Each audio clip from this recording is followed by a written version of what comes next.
नमस्कार दोस्तों, तो कैसे हैं आप सब। मुझे उम्मीद है कि आप सब अच्छे होंगे और आप सब रेगुलर एक्सरसाइज करते होंगे।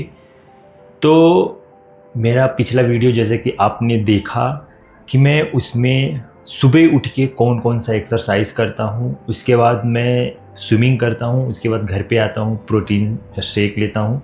इसके बाद मैं बताने वाला था कि मैं पूरे दिन में क्या क्या खाता हूँ और खाना हमारे लिए, न्यूट्रिशन हमारे लिए क्यों ज़रूरी होता है एक एससीआई पेशेंट के लिए। तो आज हम उसी के बारे में बात करेंगे। तो मैं क्या क्या अपने डाइट में ऐड किया है वो सब मैं आपको बताऊंगा। पहली बात तो आपको एक बात बता दूं, मैं एक वेजिटेरियन हूं, तो मैं उस हिसाब से मैंने अपना डाइट प्लान किया हुआ है। अगर कोई नॉन वेजिटेरियन है मैं उसको भी बताऊंगा कि वेज की जगह पे नॉन वेज क्या ऐड कर सकता है।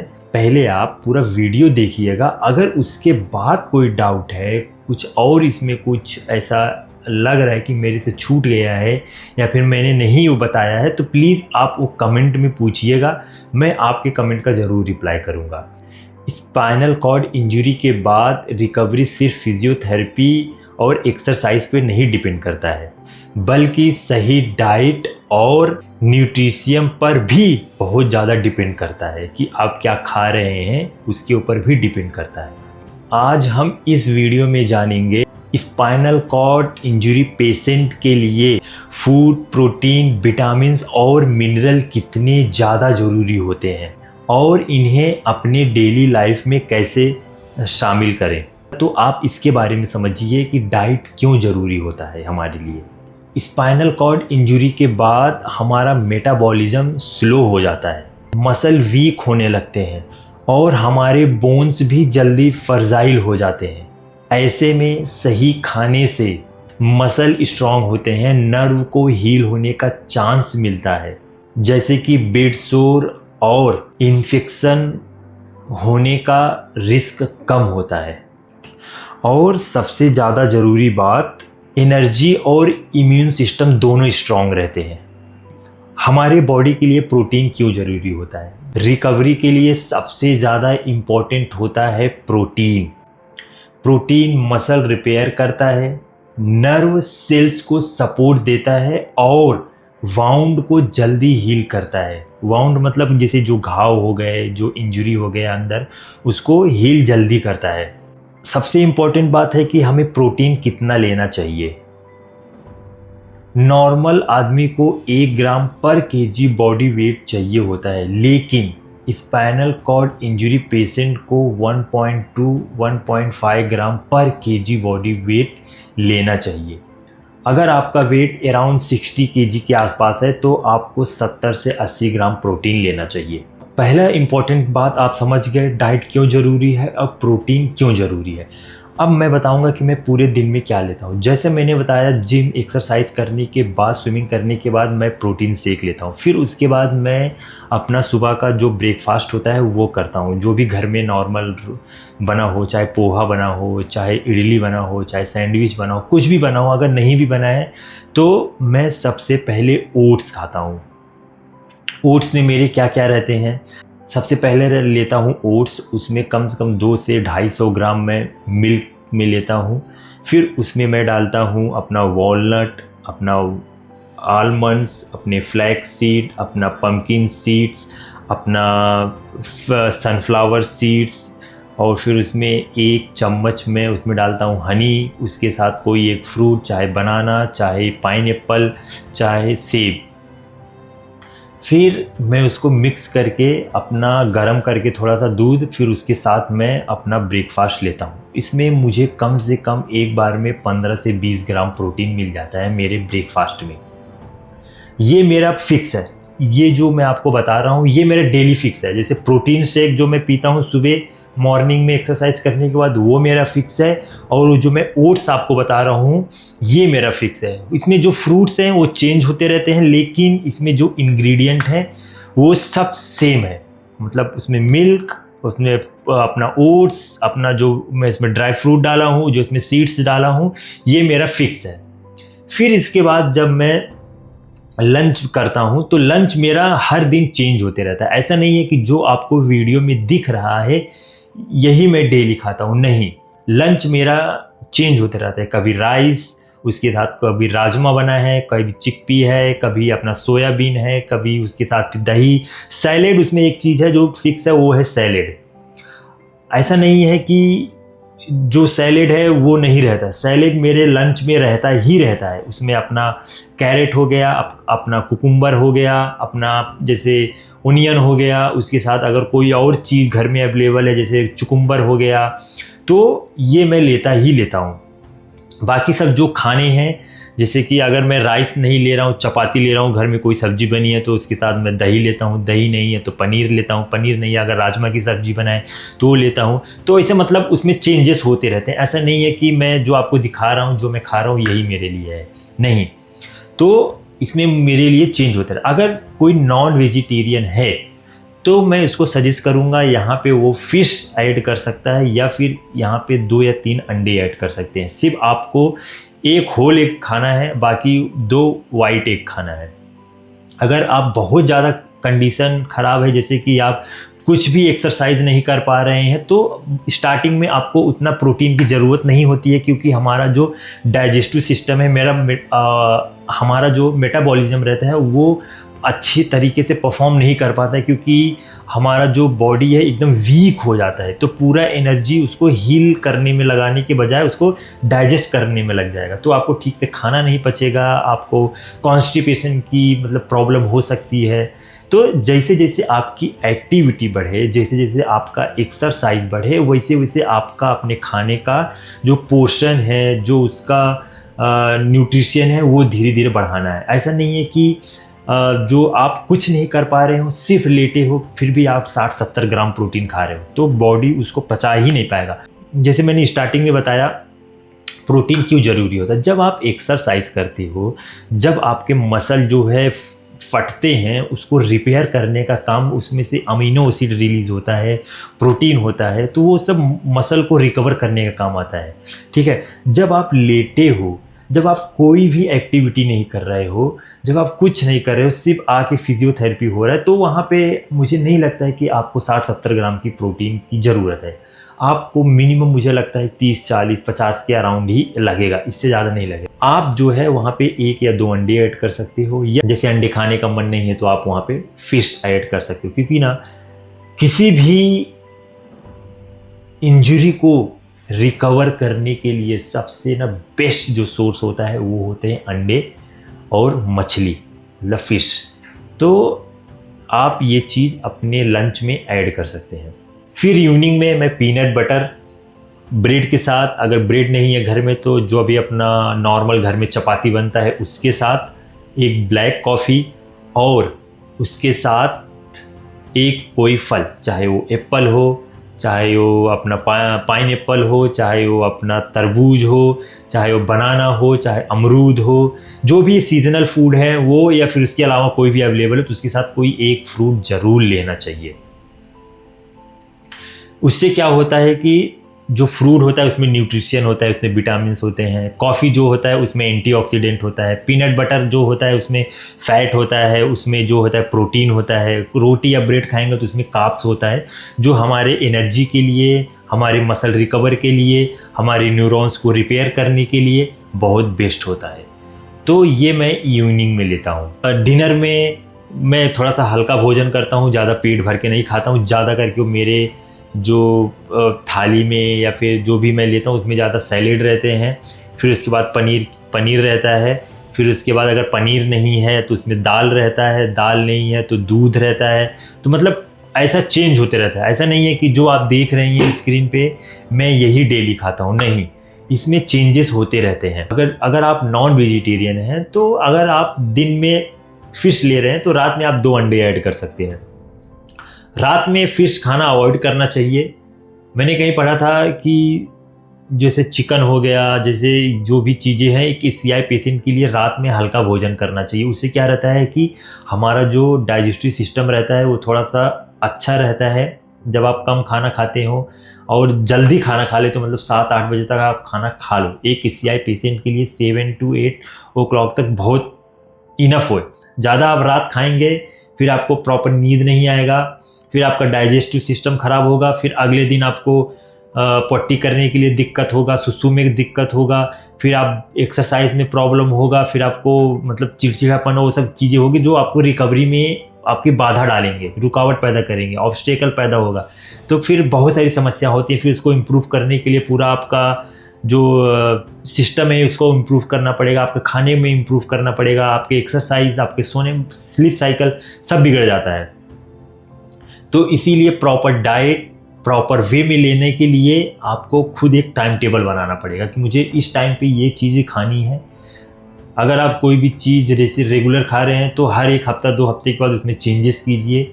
जैसे अगर आप बहुत ज़्यादा फ़िश खा रहे हैं तो वहाँ पे थोड़ा बहुत चिकन ऐड कर सकते हैं, थोड़ा बहुत, ज़्यादा नहीं, मतलब 100 ग्राम के आसपास। अगर आप नॉन वेजिटेरियन हैं, अगर आप वेजिटेरियन हैं, जैसे आप राजमा हैं, किसी दिन 1-2 दिन राजमा बना कंटिन्यू, फिर उसके बाद चिकपी, फिर उसके बाद सोयाबीन, उसमें दही, पनीर, जो भी आप प्रोटीन के सोर्स हैं, दाल, ये सब आप उसमें चेंजेस कर सकते हैं। तो इस तरह से मैं अपना डाइट जो है वो फॉलो करता हूँ। और दूसरी बात मैं आपको बता दूँ, मैं अलग से विटामिन्स लेता हूँ, ठीक है। चाहे मैं वो लंच में विटामिन्स लूँ, चाहे वो मैं इवनिंग में विटामिन्स लूँ, ज़्यादा करके मैं शाम के पहले ही सारे विटामिन्स खा लेता हूँ। जैसे अगर सुबह मैं अपना ब्रेकफास्ट कर रहा हूँ ओट्स के साथ, उसके साथ मैं ओमेगा 3 फैटी एसिड लेता हूँ। मैं फ़िश खा नहीं सकता हूँ तो ओमेगा 3 फैटी एसिड बहुत ज़्यादा ज़रूरी होता है गाइस स्पाइनल कॉर्ड रिकवरी के लिए। फिर मैं विटामिन सी लेता हूँ। विटामिन सी कोलेजन कम करता है और रिपेयर करने का काम करता है। फिर इसके बाद मैग्नीशियम लेता हूँ जो आपको स्लीप साइकिल इम्प्रूव करता है और तरह के बॉडी में जो चीज़ें होती है उसको करता है। जिंक हमारे बॉडी के लिए क्यों ज़रूरी होता है? क्योंकि जिंक शरीर के सेल्स ग्रोथ, डीएनए रिपेयर और प्रोटीन सिंथेसिस में मदद करता है। एससीआई पेशेंट में शरीर को लगातार नए सेल्स और टिश्यू रीजनरेट करने की ज़रूरत होती है। जिंक इसमें महत्वपूर्ण भूमिका निभाता है।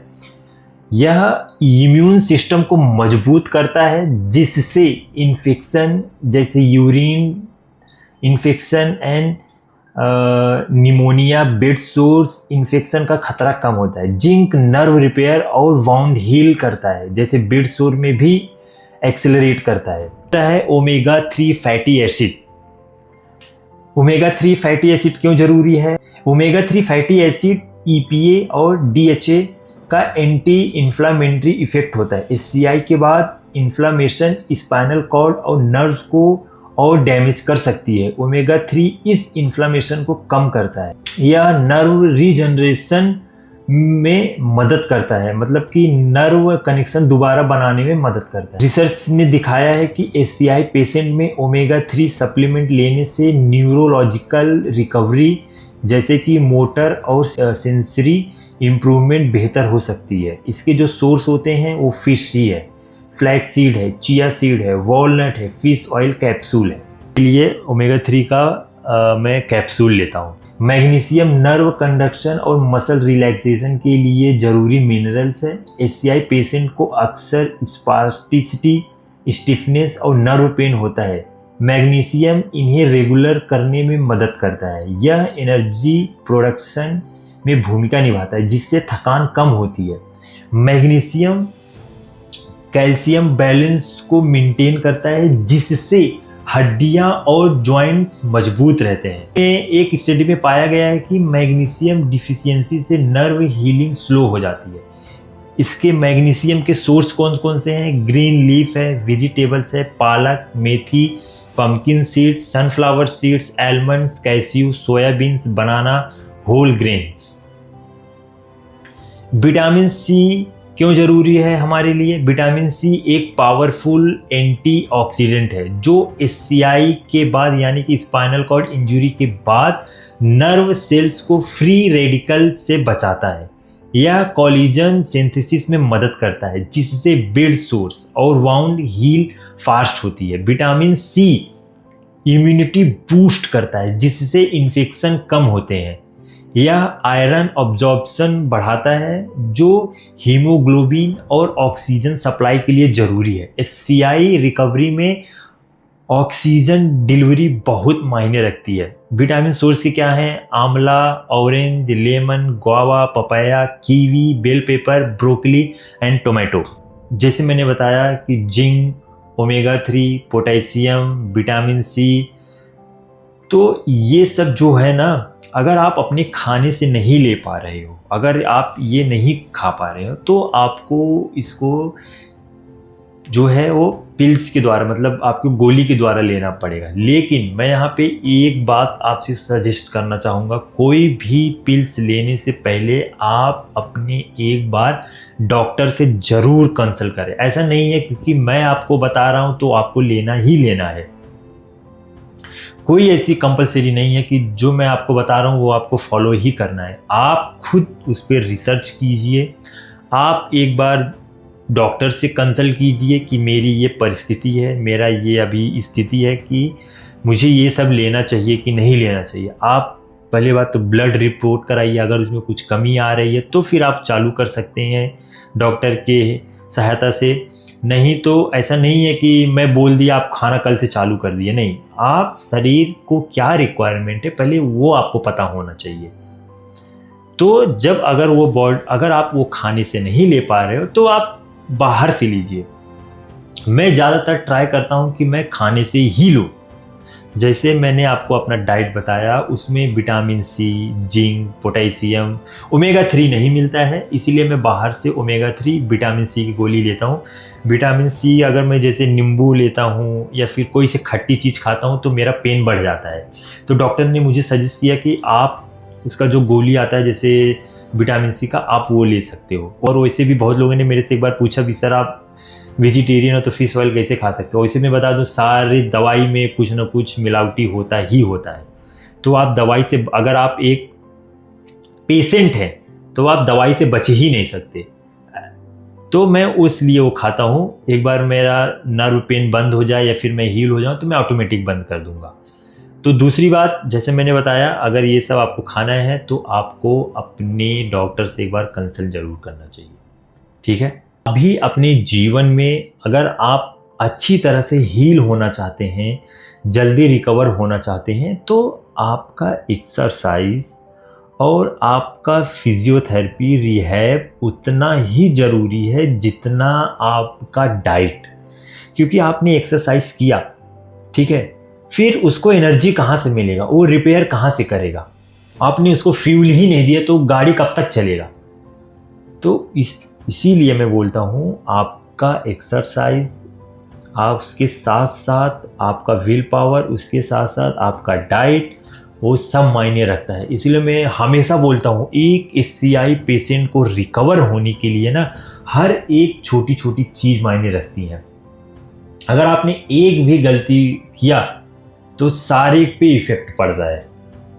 तो आपको सब पे ध्यान देना है कि मैं सही खाना खा रहा हूँ कि नहीं खा रहा हूँ, मैं सही एक्सरसाइज कर रहा हूँ कि नहीं कर रहा हूँ, मैं सही स्लीप साइकिल ले रहा हूँ कि नहीं ले रहा हूँ, मैं सही अमाउंट में पानी पी रहा हूँ कि नहीं पी रहा हूँ, क्या मेरी सोच सही है, मेरा विल पावर स्ट्रांग है कि नहीं है।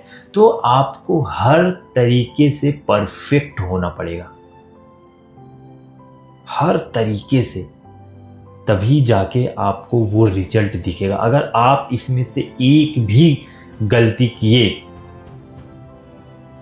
तो फिर आपको वो रिकवरी नहीं मिलेगी जो आप एक्सपेक्ट करते हैं, जो आपने अपना गोल सेट किया हुआ है। तो इसीलिए आपका हर चीज़ एकदम परफेक्ट होगा। अगर पेन हो रहा है, कुछ दिक्कत है तो चलता है, लेकिन हर दिन आप उस चैलेंज को नहीं पूरा कर रहे हैं, उस अपने रूटीन को फॉलो नहीं कर रहे हैं, तो आप भूल जाइए रिकवरी।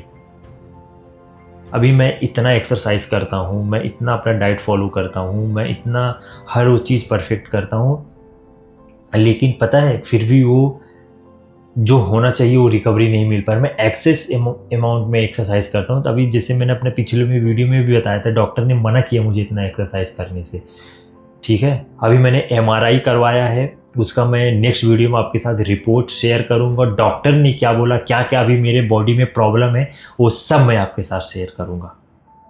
क्या गलती हुई है वो सब मैं आपके साथ शेयर करूंगा। तो प्लीज़ आप वो गलती ना करें। मेरा वीडियो बनाने का मकसद यही है कि आप वो चीज़ लापरवाही ना करें, वो चीज़ गलती से ना करें जो एक SCI पेशेंट के लिए मतलब होना ही नहीं चाहिए, ताकि आप सब इम्प्रूव हो पाए। मेरा वीडियो बनाने का मकसद यही है, हर एक एसीआई पेशेंट इस चीज़ से बाहर आ जाए। लेकिन वो तभी होगा जब आप खुद अपने ऊपर अमल करेंगे, खुद सेल्फ पॉजिटिव रहेंगे, सेल्फ रियलाइजेशन होगा, तभी हो पाएगा। मैंने वीडियो बना के अपलोड कर दिया, अब काम है देखना। देखने से काम नहीं होता है, क्या बताया है, क्या करना है, वो एक्शन करना है आपको, वो इनिशिएट करना है आपको, तभी वो आपको रिजल्ट दिखेगा, नहीं तो नहीं दिखेगा। आई होप आपको इस वीडियो से कुछ ना कुछ जरूर सीखने के लिए मिला हो। अगर आपको वीडियो अच्छा लगा है तो प्लीज़ आप इसे लाइक कीजिए और एसीआई भाई के साथ शेयर कीजिए ताकि उनकी भी हेल्प हो सके। मिलते हैं आपको नेक्स्ट वीडियो में, तब तक के लिए धन्यवाद। जय हिंद।